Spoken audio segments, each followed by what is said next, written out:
আসসালামু আলাইকুম প্রিয় ভাই বোনেরা, সবাই কেমন আছেন? আশা করি ভালো আছেন। ঈদ শেষে বাড়ির উদ্দেশ্যে রওনা দিলাম। যে দেখুন, আমরা এখন বাসে আছি।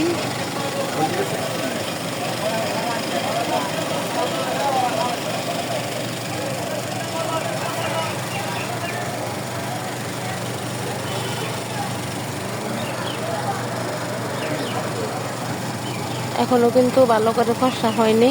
এখন রাত 4:30 বাজে।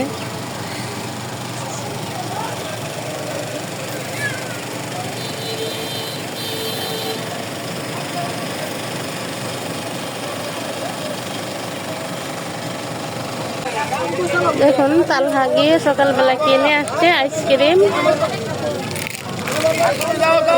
কেক। শুকুর আলহামদুলিল্লাহ, আল্লাহর রহমতে সহি সালামতে নিজের বাসায় এসে পৌঁছালাম। ঈদ শেষে গ্রাম থেকে আজকেই কিন্তু চলে আসছি।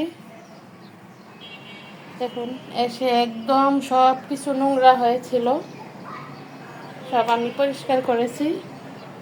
যে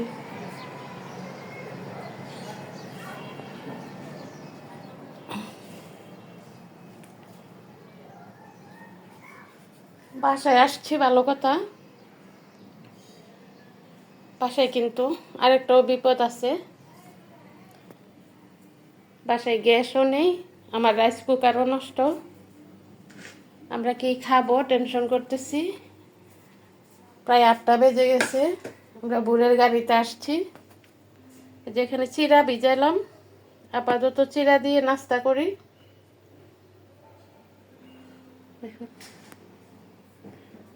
যত কিছুই হোক না কেন, নিজের বাসার শান্তি কিন্তু আলাদা। যতই অন্য জায়গায় ভালো খাই ভালো পড়ি, নিজের বাসস্থানে আসলে আলাদা একটা শান্তি লাগে। অনেকক্ষণ আগেই আসছি, যে ব্যাগ ট্যাগ সব বিছানার উপরে আছে। সব ব্যাগ ট্যাগ রেখে সবার আগে আমি ঘর দরজা পরিষ্কার করছি। অনেক দিন ধরে নেই, পুরো 8 দিন ধরে আমি বাসায় নেই, ধুলা বালিতে সব নোংরা হয়ে আছে। আর এদিকে তালহার আব্বু এসি ছেড়ে শুয়ে পড়ছে।